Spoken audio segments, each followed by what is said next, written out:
আসসালামু আলাইকুম। ডিসপ্লেটার নিচ দিয়ে একেবারে ভাঙ্গা, অনেকখানি গ্লাস নাই।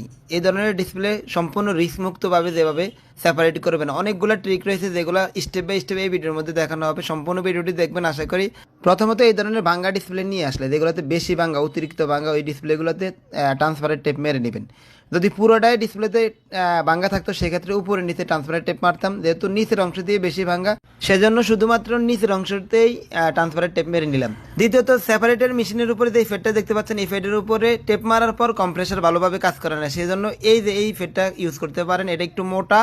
এই ফেডটি যে কোনো ধরনের ভাঙ্গা ডিসপ্লেকে হোল্ড করে রাখে। আরও একটা মোটা ফেড রয়েছে, ওইটা থেকে এটা বেটার। এটা মোটামুটি মাঝারি ধরনের।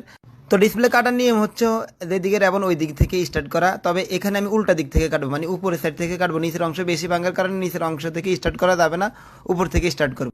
এরপর সব থেকে ইম্পর্টেন্ট পার্ট হচ্ছে টেম্পারেচার অবশ্যই বাড়িয়ে নেবেন, যেহেতু আপনি মোটা ফেড লাগিয়েছেন।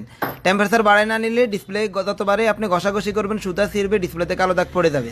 তো ডিসপ্লে কাটার সময় আরও কিছু ট্রিক রয়েছে, যেমন কোন ধরনের কাটার ওয়্যার কোন ডিসপ্লের জন্য ইউজ করবেন, মোটা ইউজ করবেন না চিকন ইউজ করবেন। এরপর হচ্ছে ডিসপ্লে কীভাবে ক্লিন করবেন। ফাইনালি আপনি ওসিএ মেশিন ছাড়া কীভাবে ডিসপ্লে ওসিএ করবেন, টোটাল একটা কমপ্লিট প্যাকেজ দেওয়া আছে স্টেপ বাই স্টেপ। ভিডিওটির বাকির অংশ আমি আমার ইউটিউব চ্যানেল এইচএস টেকনোলজিতে দেওয়া রয়েছে।